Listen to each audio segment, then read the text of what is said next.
No, do the protocols before the prayer, Okay. and then I'll pass it back to you for the biography introductions. Okay.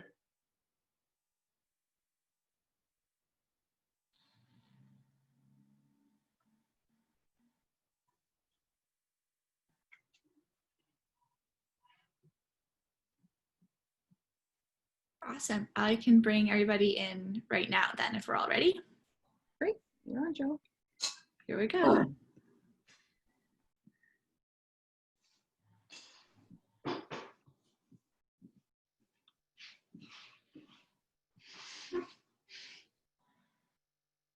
Hey, Joe, would you like to welcome people? Okay. Well, I see we've got almost 40 participants right now, so that's good, and a few that are joining.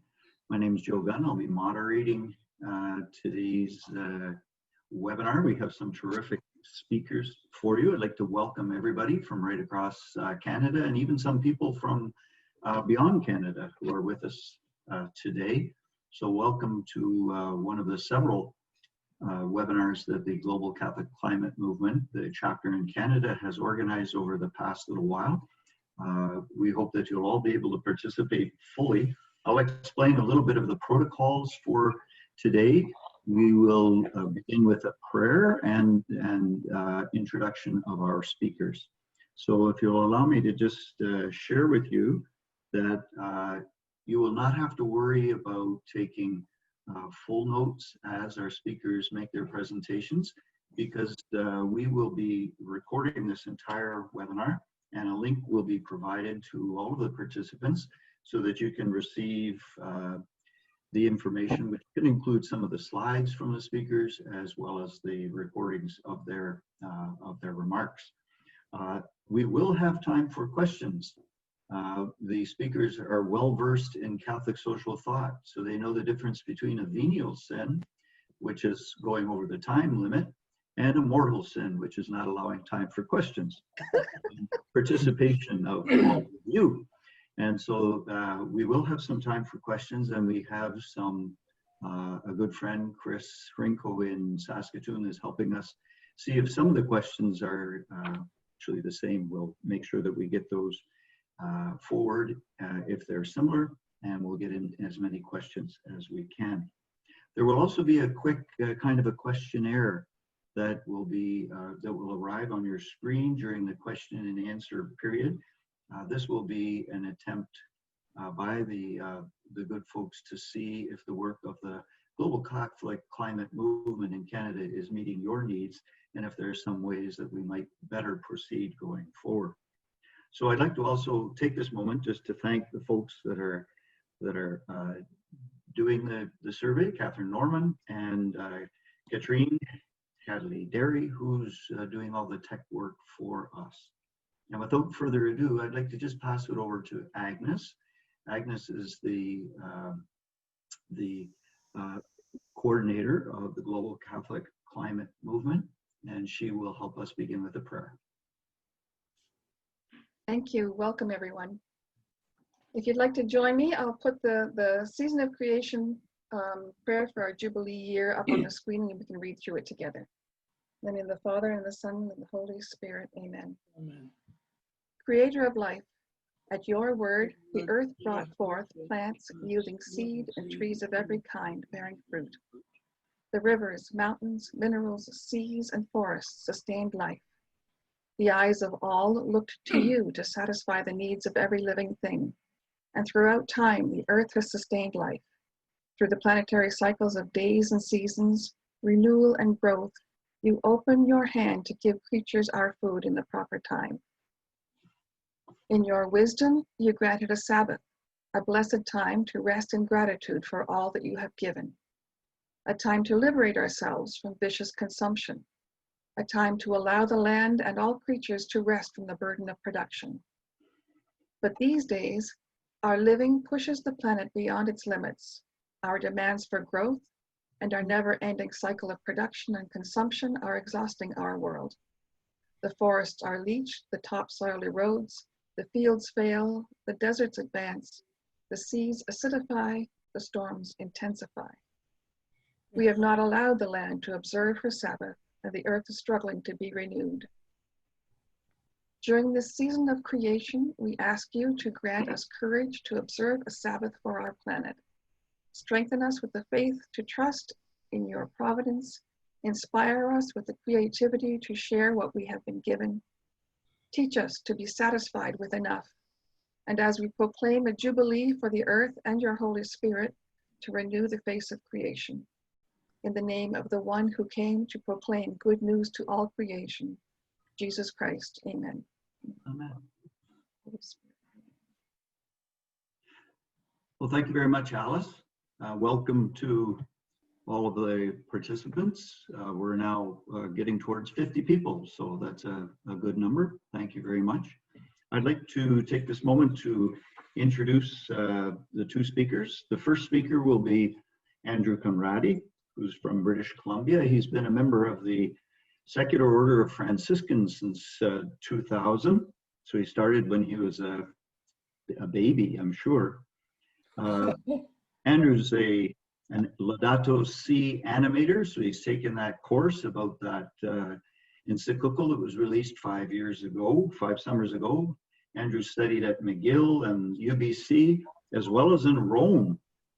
He's been a public servant. He's been a school teacher. He's been a lieutenant colonel in the Army, and he's worked in a number of capacities in social justice, peace, and creation, the integrity of creation offices for the Franciscans. So Andrew will be our first speaker. Our second speaker will be Mariangel Marcoteja, who is in Edmonton today. She's a member of the Congregation of Ursulines of Jesus. And from 2013 to April 2019, Mariangel lived in Ecuador, in the jungle part of Ecuador, where she worked with a group called REPAM, which is the Pan-Amazon Ecclesial Network. These are the people that made all of the consultations in many, many communities in the Amazon countries before the synod that was held in October 1 year ago. So Mariangel participated in some of their first schools and consultations, and she was also active in accompanying the people of a town, Tundeame, that she'll talk to us about in Ecuador, that was affected by the operations of an open pit mine that has links to Canada and China. So Mariangel currently ministers as a member of the team at the Star of the North Retreat Center in Edmonton, and we're pleased to have both of those as our speakers today. Now, as you listen to them, should you have questions, you can use the chat function on the bottom of your screen, and you can send a question, and we'll do our best to present as many of those questions as we can. Okay, so with that, maybe Andrew, I can invite you to share your presentation with us today. Thank you. Okay, thank you very much, Joe. Let me share the screen here. Okay, how do I make it big?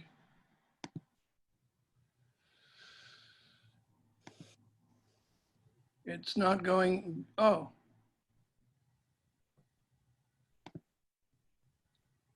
Can you see it? No, we can't. Not yet. Well, there's a big thing in front of, I've got it. A big thing. Well, it's got basic, advanced, files, desktop. I don't know what to do here. So you have touched the screen share green button at the bottom of your screen. I did.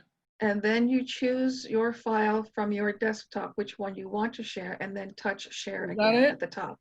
You got it now? No. I don't know why you don't have it. Would you like me to share it from my end? Hang on, share screen, desktop. Yes, we can see your screen now. You just have to make your slide presentation a little bit bigger. Is that Good. it? That's it. There we go. Okay, good. Well, I'm going to be talking about the Dicastery for Promotion of Integral Human Developments, journeying towards care for our common home. and that came out on the 16th of May, 2020. It won't proceed. What's happening? I can't advance the,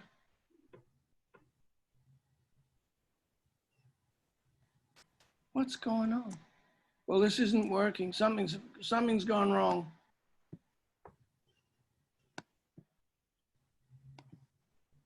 Oh, okay.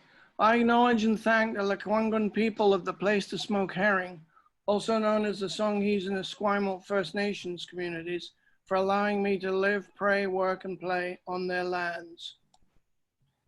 On the 5th anniversary of Laudato Si this year, the Vatican, via the dicastery, calls for renewed action in a new document introduced the 16th of May. It's called Journeying Towards Care for Our Common Home, and it's on how to implement the action required by Laudato Si.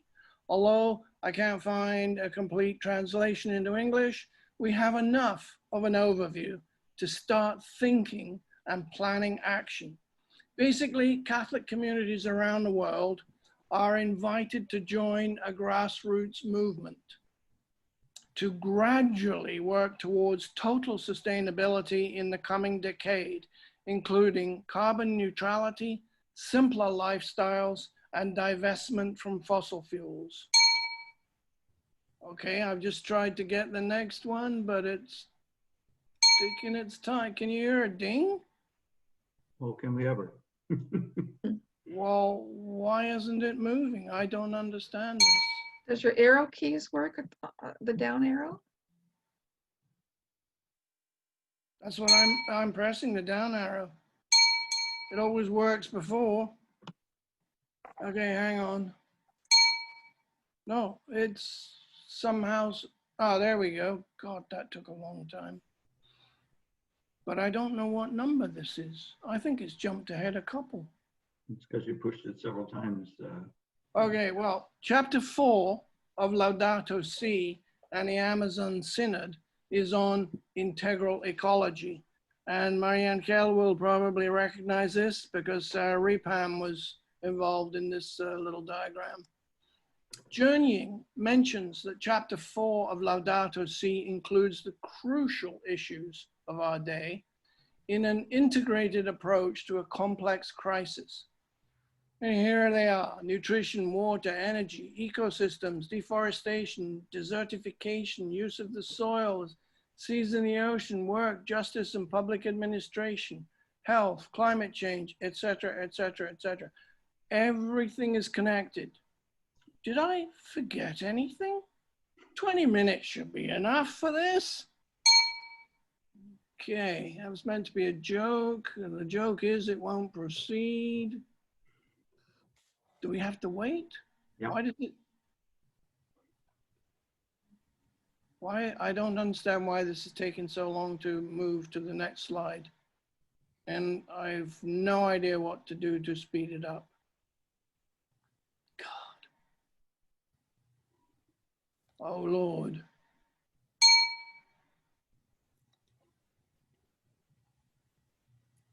Oh, we're stuck. What do I do? Man, this is annoying. This isn't meant to happen.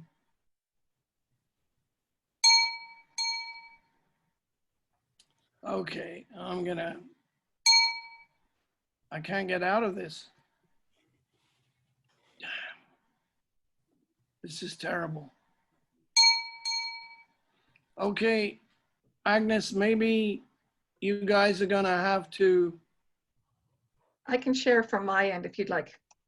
Perhaps you should, please, Yeah. because So it's if not working here. I don't know If you why. hit stop share, Andrew, then I will go on and put my version of your screens on. Stop share, I've just hit it, yeah. Okay. So we apologize for the little bit of difficulty here. We did do a trial run and things seem to go well. Yeah. Isn't that, you know, maybe what we all have to do is mutter the Franciscan prayer. Okay, well, we should be on, no, we need to go back to something around, There's where we left off. we should be number 5, please. Okay, No, number 6. Sorry, number 6. how's that? Okay, so going from integral ecology to integral human development, as you can see, cannot be limited to mere economic growth alone. It must be integral. Now that comes from 1967, Populorum Progressio, which is where development and peace gets its name also. And the Australians have said a nice little definition of integral human development is the holistic development of the human person covering all aspects of life, social, economic, political, cultural, personal, and spiritual. Now, I think I'm probably talking to the converted, but these slides are to be used, I hope, to promote this to people who don't know. So here, the World Day for Migrants and Refugees is the 27th, and the Pope has put out a document called Life After the Pandemic, and he pointed out to the, oh boy, that got all gibbled up there, the vulnerability and the interconnectedness between the cry of the earth and cry of the poor. We are all in the same boat. And as Cardinal Cerny writes, why not switch to something better? We reinvest in fossil fuels, monoculture farming, and rainforest destruction when we know they worsen our environments. Next, please.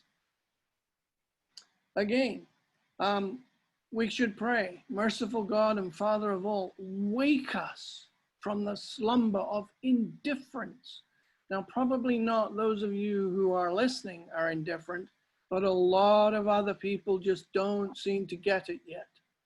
So 2 questions I would ask on this day of migrants and refugees. Who harvests our food in Canada and under what conditions? Next, please. I have been asked to focus on a couple of key points of journeying and some of the implications for renewed action to implement Laudato Si. What are the first things journeying requires? It has been in preparation for quite a while, pre-COVID. Next, please.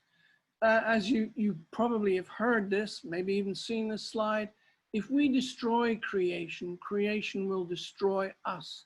And quite recently, he told Carlo Perini, an Italian journalist, we need to change our paradigms very quickly if we want to have a future. And I would add, and lots of people have said this, nature does not need people. People need nature. Next, please. Here's a warning from a recent publication by the Pope. We have to build for ourselves an ethos of, we have built for ourselves an ethos of prevarication and disregard. In other words, denial and delay. And so now we have a challenge.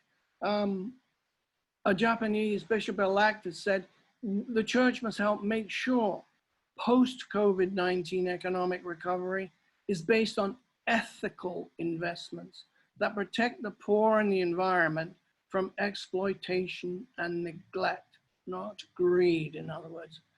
And so, as Francis of Assisi would have said, let us begin again, for up to now we have done little or nothing.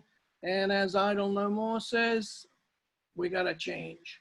Next, please. Pope Francis on the World Day of Prayer for the Care of Creation said, who is going to pay the ecological debt? Today, not tomorrow. Today, we have to take care of creation responsibly. Let us pray that the planet's resources will not be plundered, but shared in a just and respectful manner. No to plundering, yes to sharing. Next, please. Maria Angel probably knows this lady, Nina Gualinga. She's from the Sarayaku in Ecuador. I love this. We must keep the oil in the ground. We must defend the Amazon. We must fight against climate change. We must protect the environment. Next, please. This is her mother, Patricia. As you can see, she's also from Ecuador. She has received death threats for protecting her land and people. Both her daughters are also activists. She speaks frequently on fossil fuel divestment, including at the Amazon Synod, and recently on the 5th of July wrote, "Since its publication, response to Laudato Si has been slow, even within the structure of the Catholic Church." That last sentence makes me say, no kidding. Statement of the European Christian Environmental Network echoes that. For many years, some churches have been working for climate justice, but we confess that we too have been doing too little and without the full support of our church leaders. We therefore take serious the call of the young people to change the ways of society in our churches. This has to change fast. We, the young at heart, have to nudge some of our bishops to lead. Next, please. So my take, next, please. Laudato Si objectives in 2018, a few years after Laudato Si, were one, the guardrail, the temperature, self-explanatory. Then the circular economy, I'll deal with that next. And then a recent document, Journeying, is getting into greater involvement of faith communities and empower a people's movement. Without that, it ain't gonna happen. Here you can see, you all know this. I mean, this is not new. Circular economy, one that exchanges the typical cycle, make, use, dispose in favor of as much reuse and recycle as possible. Now Catholics are to be asked for greater involvement in a grassroots movement. Next, please. Journeying's Laudato Si Action Platforms and goals in gradual stages. I know it's necessary, but I don't like the gradual bit. Will invite Catholic entities to publicly, let me stress that, publicly commit to a 7-year journey towards ecological conversion and total sustainability. That includes bishops and pastors. Next, please. Here are the goals. I'll let you look at the pretty picture starting at the top in the green. I'll let you read around that. Cry of the earth, cry of the poor, economics, lifestyle, education, spirituality, participatory action. But the key thing here is your diocese or parish organized to implement these? Next, please. Pope Francis said way back in 2015, the future of humanity does not lie solely in the hands of great leaders and great powers and the elites. It is fundamentally in the hands of peoples and their ability to organize. That is why my previous slide said, is your diocese and parish organized to implement this? Next, please. And quoting from Laudato Si, the urgent need for us to move forward in a bold cultural revolution. Here are two good sources. They'll be in your package. Next, please. So here's an example from Toronto. You can see on Earth Day 2018, they quoted Pope Francis. That's very nice. And then in red, I asked that question. Has Toronto divested from fossil fuel investment yet? And this is now 2020. The seeds of a new world are in our hands if we organize and raise our voices. Next, please. I'm just gonna let you read this. I don't think I should comment any further. Could you read it, please?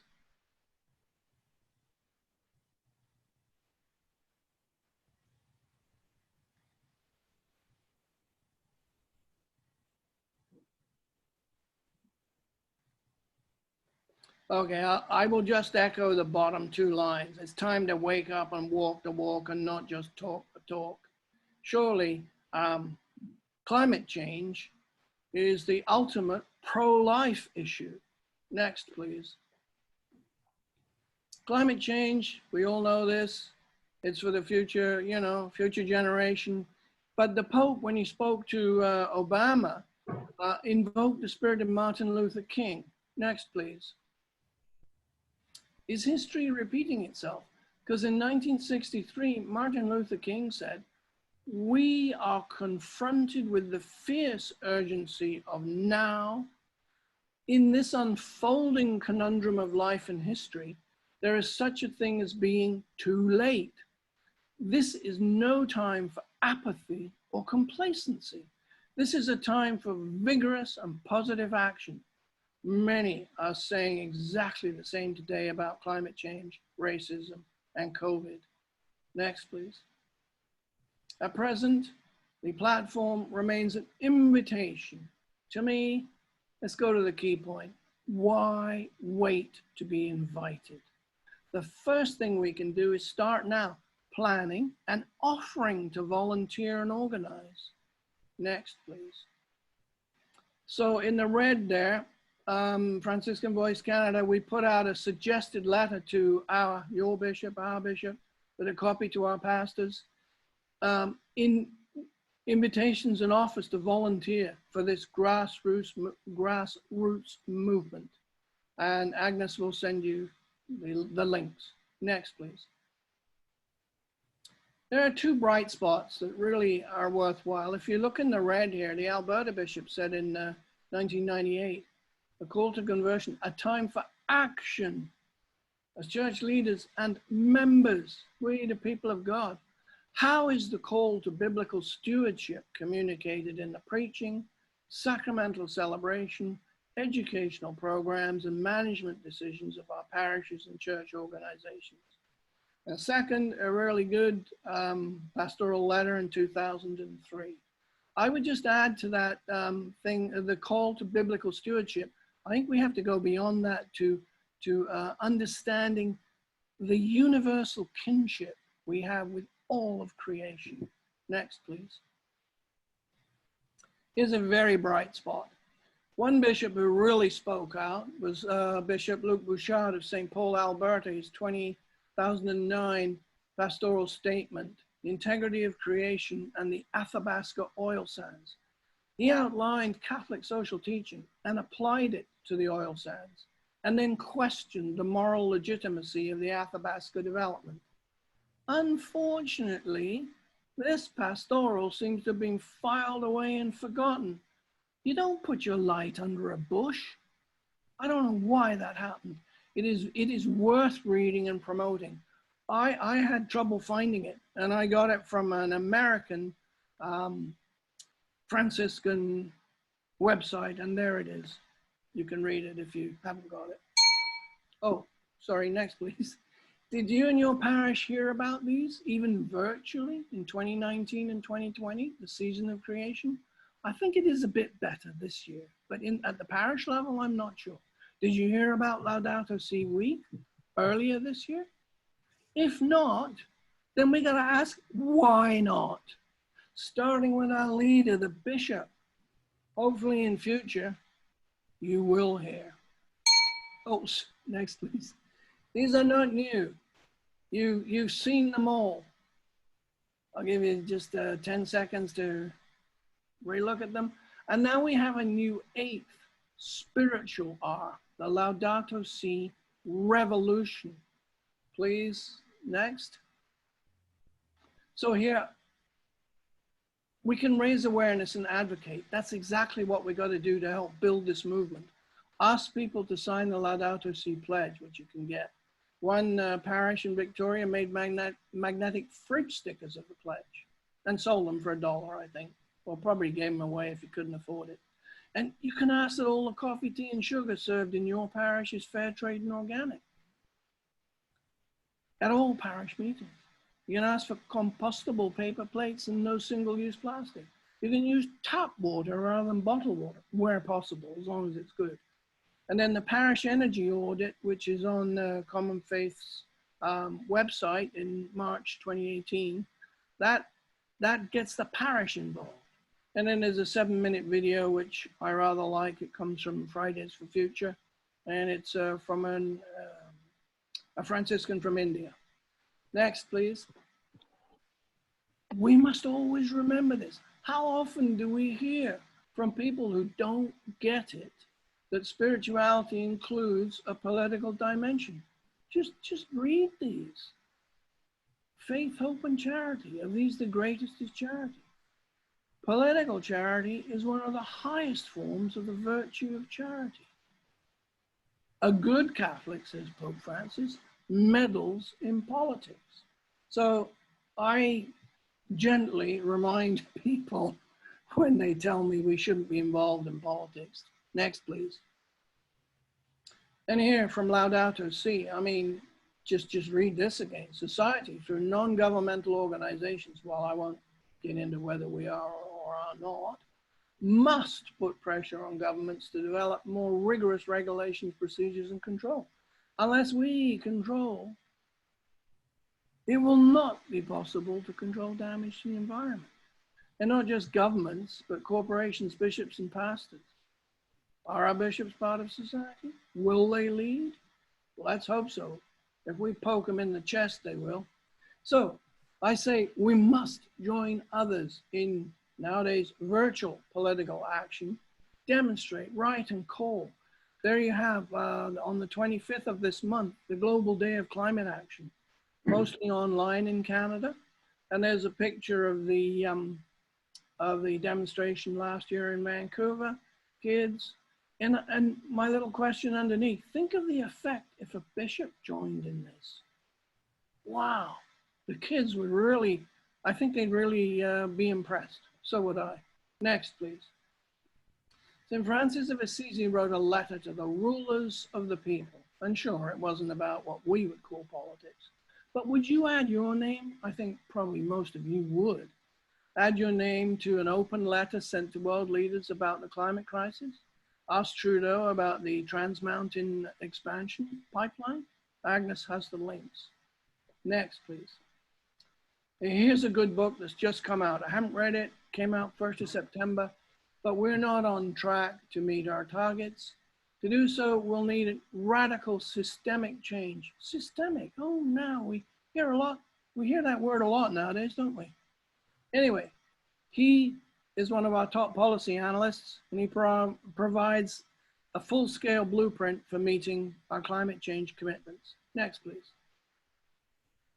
Let's do it again. Solar panels, wind turbines, and other sustainable energy sources. There on the left was, flying. Hey, we just celebrated the Battle of Britain, but now we're on to the right-hand picture. Turbines, solar panels, etc., etc. We got to do it. Next, please. Kulaval, that's Tzotzil Mayan for thank you. I wish you peace and joy. The icon of San Damiano, which spoke to St. Francis. Francis, go repair my church. And now Pope Francis is asking us, go repair our common home. I've finished. Thank you so much for listening. God bless you. And thank you to Andrew, who committed neither a venial nor a mortal sin. And for those of you that would like to pose a question to Andrew, feel free to use the chat function. I see some people are not only providing a question there, but maybe even a commentary on someone else's question. So you can begin that conversation as you listen. But I encourage you to listen very carefully now to Maria Angel, who is, as I mentioned, in Edmonton and recently in Canada among us. And we're very, very happy to give you the opportunity to present to us, Maria Angel, because you have been in Ecuador for 6 years, and Canadians are very anxious to build solidarity links with the people of the Amazon after that, especially after the Synod. So thank you for being with us, and please go ahead if you will. Okay, I will try to share my, I can. We'll now find out if the Ursulines are holier than the Franciscans, if this works. We don't see you yet. Katrine, is Marianne a co-host? It says that I am not allowed to do. Do you want to? Maybe you can throw them up on your screen. No, not yet. Okay, just a moment. I've just made you co-host, Mariangela, if you can try again. There it goes. We have you. Already. Yeah, that's what happened to me. So, Agnes, do you want to manage? I can do that for you, yes. So have you tried to screen share yet? Say stop share, and I will put your screens up. So you will do, no? Yes.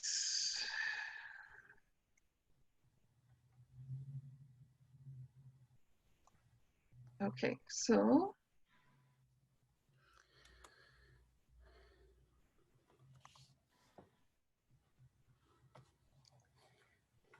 I think your screen is still sharing. Do you Okay. see? Yes, we see it. Yes, we do. You Good, can see mine? perfect. Yes, perfect. Okay. Thank you. Thank you for the opportunity. This time of crisis marks an before and an after, and it emphasizes that the imbalances we cause in nature turns against us. Laudato Si repeats over and over, all is interconnected. The root problem of humanity is inequality, and that exists inside each country and on a global level. Here in Canada, the COVID crisis showed the inequalities and the lack of social protection. On a global level, 1 billion people survive without access to drinkable water. 1.7 billion people live in extreme poverty, 70% of them women. In front of all of that, we present Laudato Si as the guide for a just transition, and we propose the integral ecology be the central axis of each of our decisions.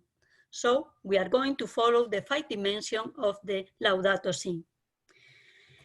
In the environmental dimension, we are consumed the equivalent of 1.6 planets, but we have only one. If we don't change our direction before 2030, it will be too late. Our contemporary lifestyle is unsustainable, and that touches the heart of what we, Western civilization, understand as progress. What we have today is the almost omnipotent power of the mining company. Outside Canada, the lobby of mining enterprises succeed in convincing many governments that mining is unessential. In Canada, subsidies to oil and gas companies follow in spite of the promise to cut it. According to the government of Canada, more than half of the world's mining companies are headquartered in Canada, thanks to the tax incentive and federal regulation. But we are leaving the lifting of the environmental monitoring regulation. The Alberta Energy Regulator took the decision to suspend a wide array environment reporting requirement for oil sand company. By contrary, a recent report of UNESCO recommends more monitoring. Further, the current government of Alberta is making it easier to create surface coal mining by ending a ban in place since 1976 that protected the most sensitive areas of the Rockies. In addition, the emissions in Alberta continue to rise, accounting for 40% of Canada's total emissions. This doesn't seem to be the right direction. As Pope Francis said, civilization requires energy, but energy use must not destroy civilization. So the public pressure is needed. Laudato Si. The current government of Alberta passed Bill 1 that outlaws protests against critical infrastructure. In the opinion of Marlene Poitres, Assembly of First Nation Regional Chief of Alberta, the bill erodes individual rights, unfairly targets Indigenous people, and has no place in a democratic society. In an international level, given the number of complaints around the world about the socio-environmental bad practices of Canadian companies outside their country, the government of Canada have received recommendations to take legislative measures to prevent this negative action. Laudato Si claims for a strong legal framework. The United Nations Declaration of the Rights of Indigenous People was endorsed by Canada in 2010, but Canada refused to recognize it as a legally binding document. A current campaign of social movement is pushing for the empowerment of the Canadian Ombudsperson for Responsible Enterprise. in order that to be independent, with power to investigate, oriented to the advancement of human rights, and with the capacity to make recommendations. Laudato Si remarked that the renewable energy are urgent. In July, the Canadian Association of Physicians for the Environment released its Healthy Recovery Report. It recommends investment in renewable energy that will save 112,000 lives in the 2 next decades due to air quality condition improvement and can create substantial number of employees. The earth, our home, is beginning to look more and more like an immense pile of filth. Containers vans of mixed waste from Canada was discovered in Manila Port in June 2013. A total of 103 containers arrived in 1 year. The Laudato Si said that is an acceptable action. In an economical dimension, the environment cannot be shaped by the market forces. The pandemic highlighted the precarity of the labor market. By contrast, the Laudato Si prioritized the goal of access to steady employment for everyone. The economy must serve people and not the other way around. All people have a right to dignified work and to fair wages and working conditions. Work is more than a way to make a living. As Laudato Si remarks, it is a form of continuing participation in God's creation. It is irrational to grow economically while destroying the ecological base on which we grow. So Laudato Si showed that the natural ecosystem is exemplar, circular. Greenpeace is invited us to take advantage of this crisis, which has shown that we can stop in order to reorient the economy. The economy of the future must be truly circular. That implies to make sure that affected workers in all sectors receive adequate transitional compensation and green job training. We need to regenerate the economy, do something new. We ought to be more aware of the impact of our pattern of production and consumption. It's not possible to sustain the present level of consumption. If everyone consumes like the citizens of the global north, we would need 5 planets. We ought to diminish. We live to live with less. We are called to be prophets at the personal and community level, living with less.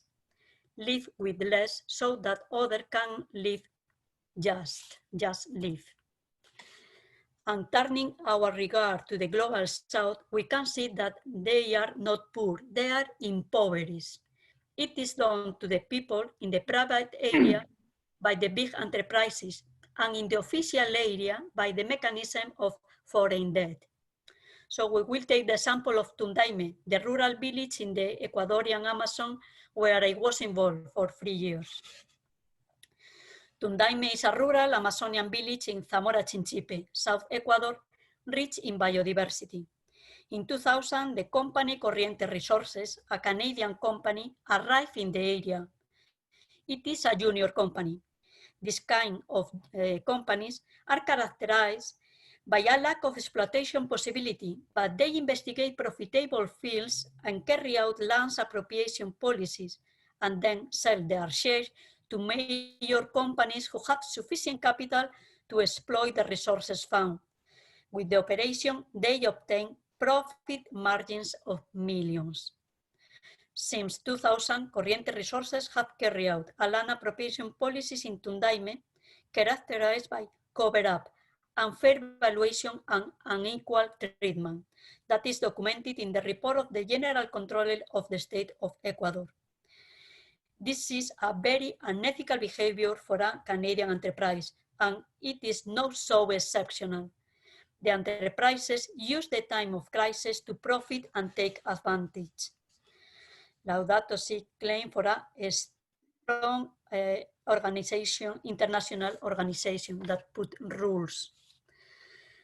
In addition, Canadian mining enterprises execute a powerful lobby.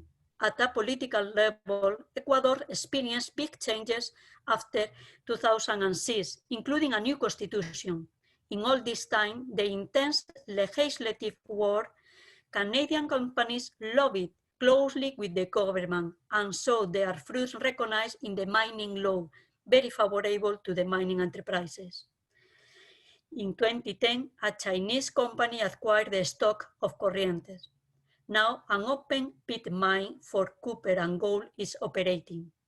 In the years after the Canadian enterprises left, there was the murder of an Indigenous leader, José Tendesa, the division of more than 30 families, and a brothel established with high risk of human trafficking.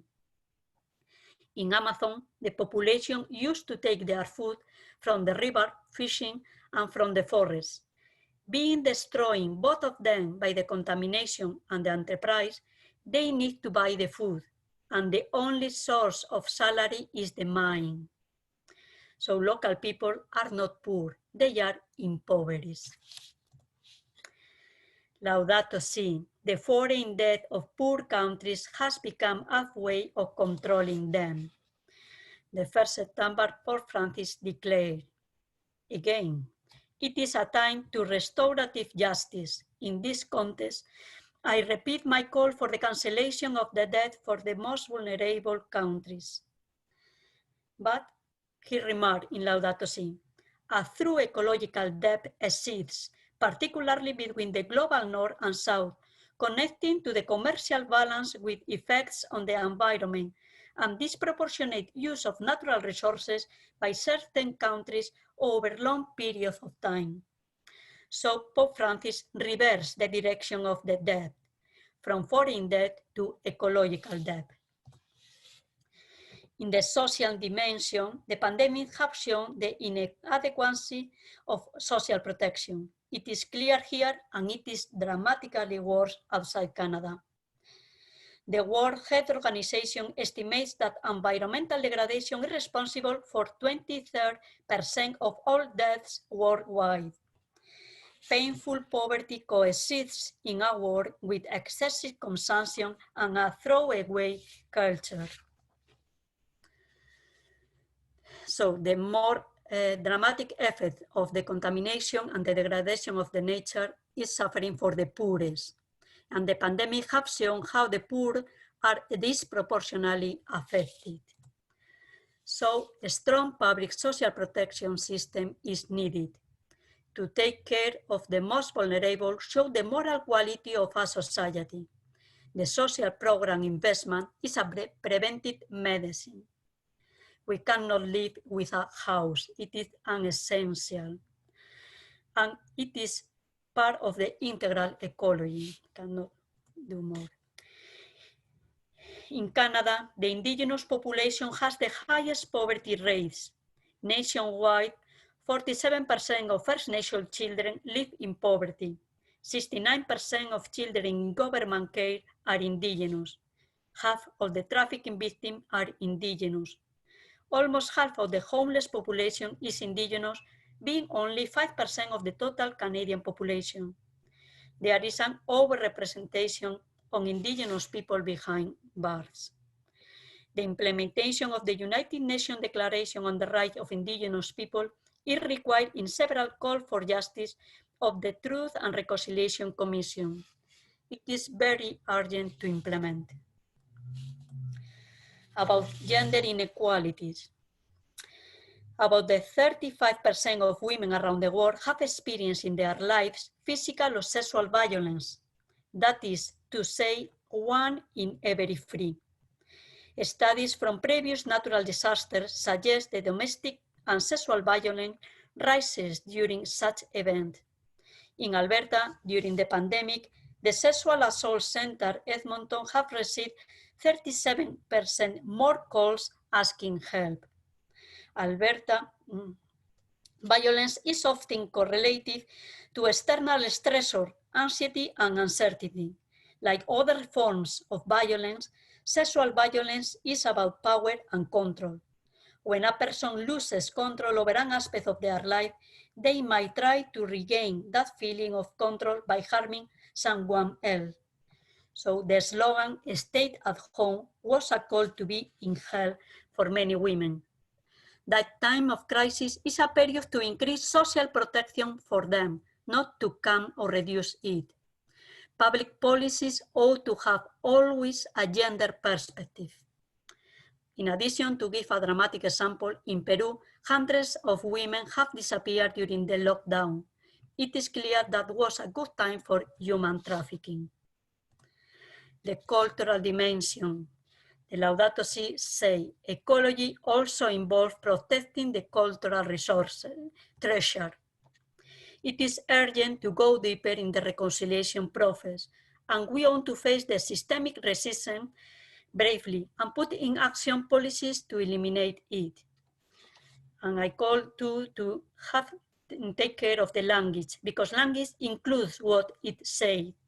So we ought to use a constructive language. We must speak about gift of creation, not natural resources. That is something to be used. And remark the big power that the big companies have, that they are able to reshape our laws and educational system, including the cultural. So that is extremely risky, as Laudato Si signal. All that is done at a personal level has a social impact. In the every life dimension, we ought to change our lifestyle. We have power as consumers. The assumption of concrete practices will be the indicator of the seriousness of our ecological conversion.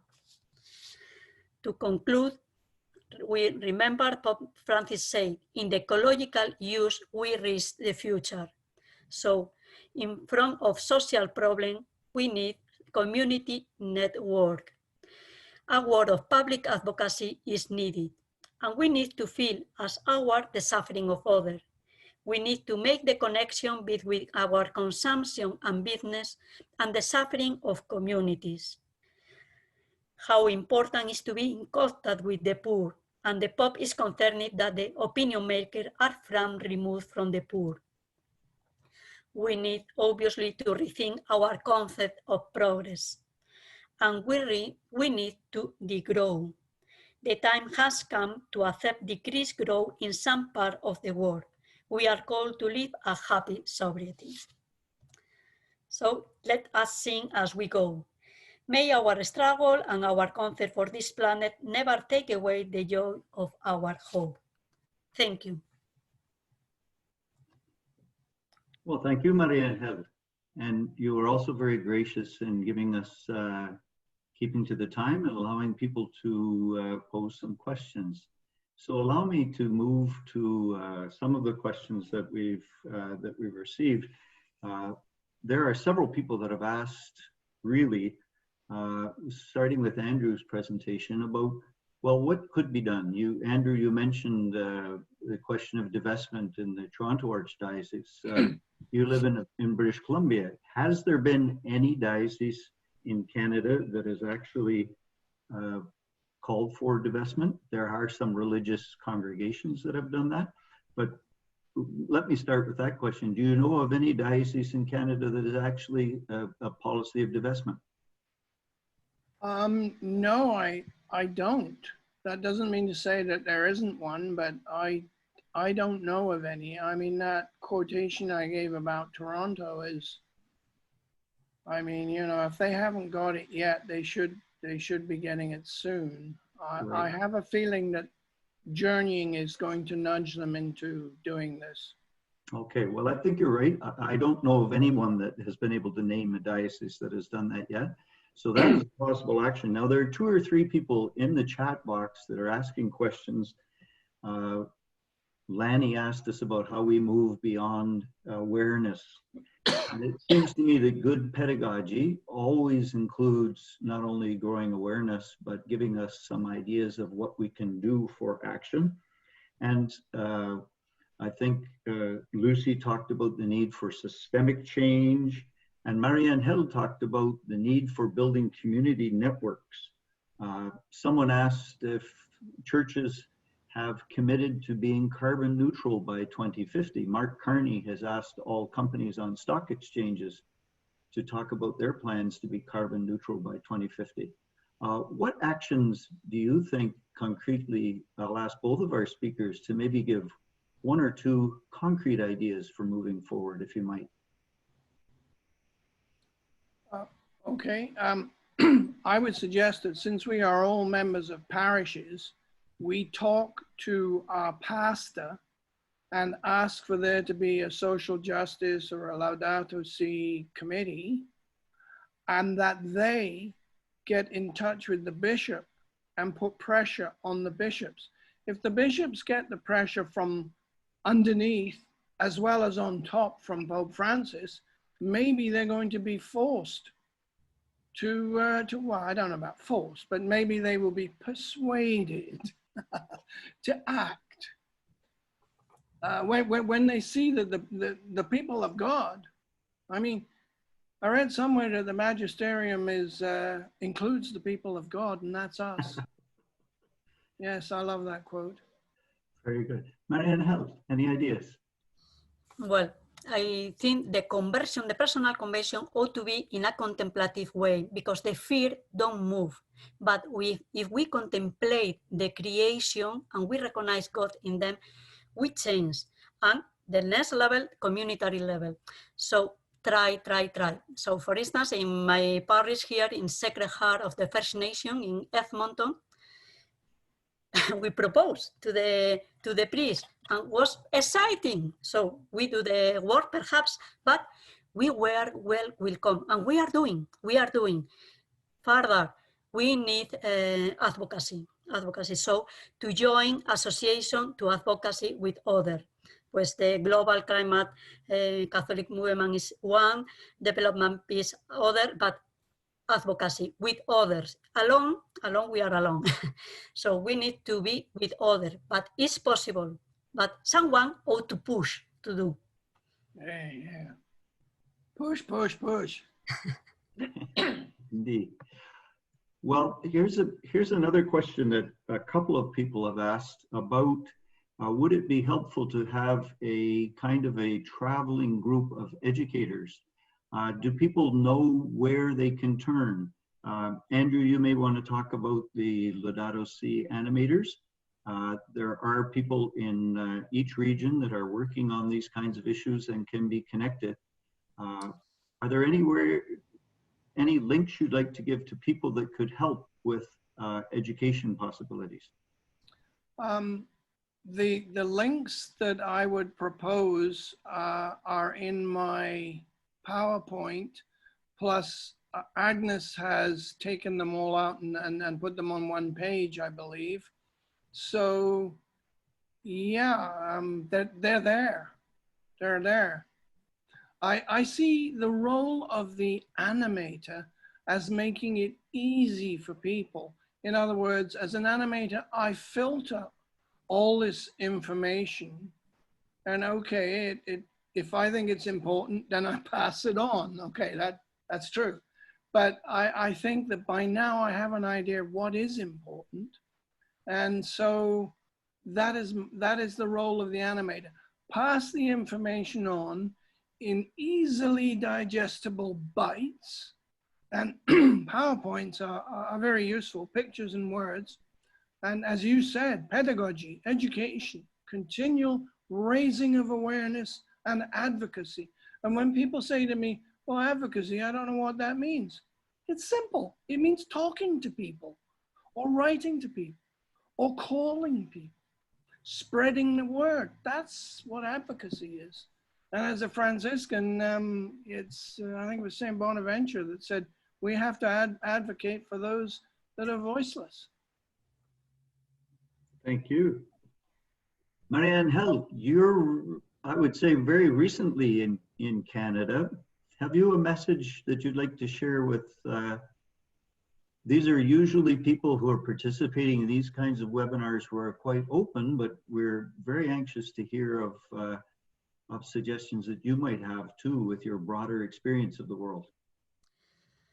So people in the South really began to be very awareness about the Canadian enterprises. So not be blind. The Canadian enterprises don't do a good job out, but not because well, they are business, but so it's allowed. It is allowed by the laws. So here in Canada, it's so good, the legislation for the enterprises that you have. It is calculated that 70% of the mining are not Canadian, but they came here because they have all the laws are for them. And out, they are killing, clearly, and impoverish the people. So we need that the Canadian population come awareness of that and claim for a change of laws here, control over the enterprises, cannot do what they want and always without consequence. And the other way is the everyday life. So we need to diminish. It's a very unpopular message, but we need to diminish. And the most powerful thing is the sample. In our house, what we can do in a social level, what we can do in the transport area, for instance. And to be a sample of diminish, we can live happily with less, and it is urgent. And for the indigenous people that as new arrived, I was, what the situation here, I was really badly surprised. Why, I know why, the government don't accept to be binding with the declaration of the indigenous people of the United Nations, because have economical consequence, but we ought to claim for that. Thank you so very much. Those are really good things for Canadians to think about, as our perception of Canadians as really good people is reflected back on us by the needs of the rest of the world. I know that Agnes has a number of suggestions for common action that we might be able to take forward, and we're just about at the end of time. So I wonder if I could turn things over to Agnes for a little summary of what the global Catholic climate movement can offer us in terms of sharing and leadership. Thank you, Joe. I'm just going to try and share my slides now. I have 2 more to show you. Let's see if I can do it. I've been sharing others. Okay, I'm having, oh, here it is. Okay. So when people were asking about actions, with each of our webinars, we try to leave you with some actions that you can engage in right now. There are many more, but these are current to the moment right now. And number one is to sign the petition, and I will send you links to it soon, that was devised by a group called For the Love of Creation. In fact, Joe, our moderator, had a fairly strong hand in penning this petition. It closes on October 6th, and it is to the House of Parliament, asking them to consider what we feel as Christians are important in bringing Canada to economic recovery after COVID-19. A very important petition. We have about 850 signatures so far. We're shooting for 5,000. 5,000 signatures will put us on the map and be credible to have our Christian voices heard and responded to. Secondly, and Andrew mentioned this as well, September 25th is the next global Fridays for Future youth strikes. In Canada, there are several places where people are meeting face-to-face with social distancing. Instead of taking up a city square, they may be taking up several blocks where they're distancing themselves. However, you can also join these same rallies virtually by creating a poster at home and going online and sharing your presence with your artwork and letting the young people know we are in solidarity with them. There we go. Andrew is showing his. We are halfway through the season of creation right now. It goes until October the 4th. You can go onto the Season of Creation website, and there are literally hundreds of webinars similar to this, some of them specific to the places and concerns of where they are, but on the map you can see all over the world there are Season of Creation events happening, most of them virtual, and you can learn so much about what's happening in other places and the wonderful activities that people are able to bring together in their parishes and in their communities. Number 4, again, as Andrew suggested, write a letter to our bishops. Many of us here on this call are animators, Laudato Si animators, or are connected to development and peace, or to religious congregations. We've been doing this work for many years already. And if you feel that you would like to hear more within your parishes and you're not, then we have the strength and the call to ask why not. We can write letters to our bishops, and if you want some suggested letters, you can contact me and I can give you a couple of ideas. Lastly, and this addresses what Marie-Angèle was talking about, September 1st, another parliamentary petition closed, and it was to ask the Government of Canada to honor their promises to strengthen our Canadian Ombudsperson for Responsible Enterprise. That is the ombudsperson to whom people from around the world could complain when a Canadian company is not behaving properly with regards to human rights and environmental rights in other countries. That person really doesn't have, we have an ombudsperson, but they have very little powers. You can read the petition. You can also look at Mining Watch Canada with blogs about how Canadian companies have behaved, and then call your own MP or write them a letter and ask them why we don't have stronger laws in this area. Similarly, why do we not have the United Nations Declaration for the Rights of Indigenous People made into law in Canada? Finally, I encourage you to, if you haven't already, look up the Global Catholic Climate Movement website, sign up for our newsletters, or to volunteer. We are very shortly beginning to plan what our volunteers can do with us and in Canada. So there's opportunities there to become involved in something more active. Thank you so much, Andrew and Marie-Angèle, for your inspiring words and your example. Joe, for your skills in moderating a smooth webinar. Also, thank you, Catherine and Katrine, for taking care of our technical needs. And to everyone here who's been part of the call, thank you for joining us. Thank you for taking part in our poll. We appreciate your contribution that way. If you've asked questions that we haven't had a chance to answer, we are capturing the chat box as well, and we will try and pose those questions to either Andrew or Marie-Angèle and answer you back afterwards. We're glad to have you connected with us and to join our work in caring for our common home. Thank you, everyone. Thank you for staying on with us for a few more minutes. Have a great day and enjoy the rest of the Season of Creation. Enjoy outside, and for those who are on the West Coast, breathe easy.